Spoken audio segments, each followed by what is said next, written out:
इसके अंत किए बिना रुकिएगा नहीं आप। हो सकता है कुछ डॉक्टर्स आपको मिलेंगे जब आप भी घायल होंगे, जब आप भी गिराए जाएंगे, जब आप भी गिर जाएंगे, जब आपके गेस्ट आपको रिजेक्ट करेंगे तो आपको रिजेक्शन मिलेगा और उस रिजेक्शन से आप कहीं ना कहीं अगर जिद पे आ जाए तो इंसान खिला सकता है फूल भी रेगिस्तान में। अगर जिद पे आ जाए तो इंसान खिला सकता है फूल भी रेगिस्तान में। किसी ने सच ही कहा है, किसी ने सच ही कहा है, नामुमकिन कुछ भी नहीं इस जहान में, नामुमकिन कुछ भी नहीं इस जहान में। नमस्कार दोस्तों, मैं अपने YouTube channel MLM champion support पर आप लोगों का वेलकम करता हूं। आज की इस वीडियो को आप पूरे अंत तक देखिएगा, गौर से सुनिएगा, समझने की आप कोशिश करिएगा और अगर हो सके तो मैं आज जो भी कुछ बताने वाला हूं ना, इसे आप अपने जीवन में इम्प्लीमेंट करिए। तो आज मैं जो कहानी आपको सुनाने वाला हूं ना, इसके चलते कई लोगों की जिंदगियां बदली है, कई लोग इस मुकाम से उठ करके इस मुकाम तक गए हैं। तो चलिए दोस्तों कहानी को हम स्टार्ट करते हैं। ये कहानी है मेरे दोस्त 1968 के मैक्सिको समर ओलंपिक की। उस समय मैक्सिको में समर ओलंपिक चल रहे थे और सारे के सारे खेल समाप्त हो चुके थे, सिर्फ एक खेल बाकी था। इस खेल का नाम था मैराथन और इस मैराथन में जो एथलीट पार्टिसिपेट करने के लिए आए थे वो कुल मिलाकर 75 थे। इन 75 में से ना मेरे दोस्त एक ऐसा एथलीट था जो अफ्रीका के एक छोटे से देश तंजानिया से आया था। शायद आप नाम सुने होंगे इसका। एक छोटा सा देश अफ्रीका महाद्वीप का एक तंजानिया है, वहाँ से वो आया था और उसका भी कहीं ना कहीं सपना था कि वो अपने देश के लिए गोल्ड मेडल जीते। जब रेस शुरू हुई मेरे दोस्तों, दोपहर का वक्त था जब ये रेस शुरू हुई थी तो, और उस समय समर ओलंपिक था तो आप समझ सकते हैं कि गर्मी बहुत ज़्यादा होगी, बहुत ही अधिक गर्मी होगी और मैक्सिको का एल्टीट्यूड हाई है, इसलिए वहाँ पे ह्यूमिडिटी लेवल जो है ना वो बहुत ज़्यादा अधिक होगी। आपको जानकर हैरानी होगी कि 75 में से 18 लोग रेस कंप्लीट ही नहीं कर पाए और बीच में ही रेस छोड़ दिए। आप जानते हैं कि ओलंपिक में वही लोग पहुँचते हैं ना जो अपने देश के कहीं ना कहीं सबसे अधिक टैलेंटेड एथलीट होते हैं, लेकिन फिर भी 18 लोगों का कंप्लीट रेस ना कर पाना आपको समझाने के लिए ये काफ़ी है कि गर्मी कितनी ज़्यादा होगी, कितनी ख़राब परिस्थितियां होगी और आखिरकार कितनी ज़्यादा ह्यूमिडिटी लेवल होगी कि 18 लोग रेस कंप्लीट ही नहीं कर पाए। तंजानिया का ये एथलीट दौड़ रहा था और शुरुआत में ही उसके पैर में क्रैम्प्स आ गए। जैसा कि मैंने आपको बताया कि मैक्सिको का जो एल्टीट्यूड है वो बहुत ज़्यादा हाई था और वहाँ पे ह्यूमिडिटी लेवल बहुत ज़्यादा अधिक थी। ये जो एथलीट था ना, इसे भी शुरुआत में क्रैम्प आ गया था लेकिन फिर भी दौड़ने की कोशिश कर रहा था। इसने रेस आधा समाप्त कर दिया था, लेकिन आधे रेस को समाप्त करने के बाद इसके साथ कुछ बुरा हुआ। इसको किसी ने धक्का मार दिया और धक्का मारा ना मेरे दोस्तों, ये बेचारा नीचे गिर गया और जब नीचे गिरा तो उन्हें बहुत ही ज़्यादा मतलब बुरे तरीके से वो घायल हो गया। उसके दाहिने पैर की जो घुटना होता है ना, उस घुटने की हड्डी डिसमिस हो गई और उसका जो सोल्जर है ना वो बुरी तरीके से जख्मी हो गई। सोल्जर से खून निकल रहा था, पैर से खून निकल रहा था। हड्डी का डिसलोकेट होना कोई मजाक नहीं है मेरे दोस्त। दाहिने पैर के जो घुटने हैं ना, उस हड्डी का डिसलोकेट हो गई थी। यहाँ से खून निकल रहा था, यहाँ से खून निकल रहा था। डॉक्टर आए और उन्हें देखा और उन्हें बिल्कुल मना कर दिया कि आप रेस में शामिल ना हो, कंटिन्यू ना करें इस चीज़ों को, लेकिन ये माना नहीं डॉक्टर्स को मना करने के बावजूद भी। और वो इंसान दौड़ता रहा, लंगड़ाता रहा, लंगड़ाते हुए दौड़ता रहा, किसी भी तरीके से अपने रेस को कंटिन्यू करता रहा। अब दोस्तों हालात ऐसे थे ना कि जो जीता वो इंसान 1 घंटे पहले ही पहुंच चुका था और ओलंपिक का जो समापन समारोह था ना वो लगभग समाप्त ही होने वाला था। उस स्टेडियम में जितने भी लोग थे ना, उसमें से आधे से अधिक लोग जा चुके थे उस स्टेडियम से, महज कुछ ही लोग थे जो बचे हुए थे।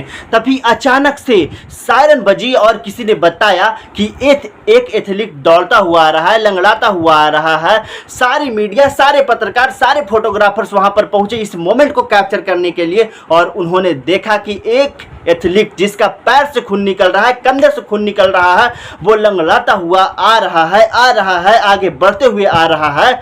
सारी की सारी मीडिया ना उसे कैप्चर कर रही थी। वो इंसान रुका नहीं और फिनिशिंग लाइन पार करने के बाद जब वो गिरा, जब वो रुका तो सारे पत्रकार उसके पास पहुंचे और पूछे एक सवाल, और उस सवाल को आप गौर से सुनिएगा। पत्रकारों ने पूछा कि आप दौड़े क्यों, आपने रेस कंटिन्यू क्यों किया? क्योंकि रेस तो समाप्त हो चुका है ना, जिसे जीतना है वो जीत ही चुका है, वो 1 घंटे पहले पहुंच ही चुका है और ओलंपिक का समापन समारोह भी हो चुका है। आप दौड़े क्यों? उसके बाद जो वो इंसान जवाब दिया ना मेरे दोस्त, वो जवाब पूरे दुनिया का दिल जीत लिया। और आज यही रीज़न है कि मैं और मेरे जैसे कई कितने लोग इस कहानी को पूरी दुनिया भर में सुना रहे हैं। और मैं आपसे उम्मीद करता हूं कि आप अपने ज़िंदगी में इम्प्लीमेंट तो करेंगे ही, अपने सेमिनार और अपने वर्कशॉप ट्रेनिंग जैसी जगहों पर भी ये कहानी जरूर सुनाएंगे। उसने जवाब दिया, उसने रिप्लाई दिया कि मेरे देश ने मुझे 5000 मील किसी रेस को शुरू करने के लिए नहीं भेजा था, बल्कि उसका अंत करने के लिए भेजा था। गौर से सुनिएगा आप मेरे दोस्त, उसने कहा कि मेरे देश ने मुझे 5000 मील किसी रेस की शुरुआत करने के लिए नहीं भेजा था, बल्कि उसका अंत करने के लिए मुझे भेजा था। और उस इंसान का नाम है जॉन स्टीफन ऑकवेरी। तो सोचिए मेरे दोस्त, उस इंसान ने मेडल नहीं जीता, मैच नहीं जीता, वो हार गया, लेकिन उसने पूरी दुनिया का दिल जीत लिया। उसने एक बहुत ही अच्छी बात कही कि शुरुआत करने के लिए नहीं भेजा था, अंत करने के लिए भेजा था। मेरे दोस्त साहब, बहुत सारे लोग ऐसे होते हैं जो शुरू तो कर देते हैं। आपने भी नेटवर्क मार्केटिंग शुरू तो कर दिया है, लेकिन क्या आप अंत कर पाएंगे या नहीं, ये आपका कमिटमेंट बताएगा कि आप कितने कमिटेड हैं इस बातों को लेकर। बहुत सारे लोग शुरुआत करना जानते हैं, और याद रखना कि शुरुआत करने से सिर्फ जिंदगी में कामयाब नहीं होता है। 98% पीपल जो लोग होते हैं ना, वो शुरुआत करते हैं, और सिर्फ 2% लोग ही होते हैं ना मेरे दोस्त जो कि उस चीज़ों को फिनिश करते हैं। केवल 2% ही लोग जानते हैं कि जिस काम को मैं शुरू किया हूं ना, उसे फिनिश कैसे करना है। और अधिकतर लोग 98% लोग बीच में ही छोड़ देते हैं, फिनिश नहीं कर पाते हैं। आप खुद सोचिए, 18 लोगों ने बीच में ही छोड़ दिया था ना। इस इंसान के पास पूरा मौका था छोड़ने का। क्यों? क्योंकि डॉक्टर ने मना किया था, एक्सपर्ट्स ने मना किया था, सब ने मना किया था, यहाँ तक कि इसके पैर के घुटने टूट चुके थे। मतलब एक तरीके से कंधे से ब्लड निकल रहा था। वो कहे थे कि आप अगर दौड़ेंगे तो शायद ज़िंदगी में कभी नहीं दौड़ पाएंगे। ये जॉन स्टीफन ऑकवेरी नाम का इंसान नहीं माना, वो फिर भी दौड़ता रहा। क्यों?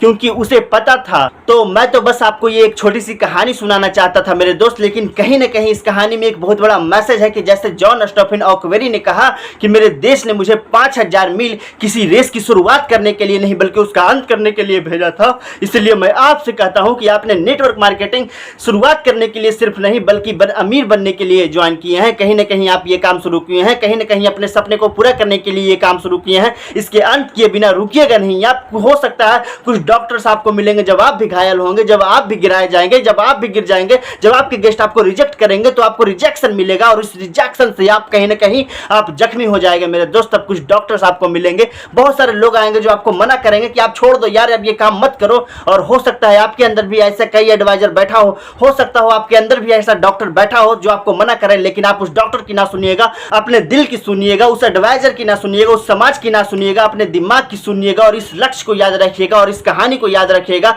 कि सिर्फ शुरुआत करने के लिए शुरू नहीं किया था, अंत करने के लिए शुरू किया था, और अंत करके ही मानूंगा, अंत करके ही मानूंगा। और यही कहानी मैं चाहता था कि आपको सुनना पाऊं। और अगर आपको ये कहानी अच्छा लगा हो तो इस कहानी को लाइक कीजिए, शेयर कीजिए, अपने दोस्तों के साथ शेयर कीजिए। और अगर आप हमारे चैनल पर फर्स्ट टाइम आए हैं ना, तो हमारे चैनल को सब्सक्राइब कर बेल आइकन बजा दीजिए, और सबको शेयर करिए मेरे दोस्त, अपने दोस्तों को शेयर कीजिए, अपने फैमिली को साथ भी शेयर करिए।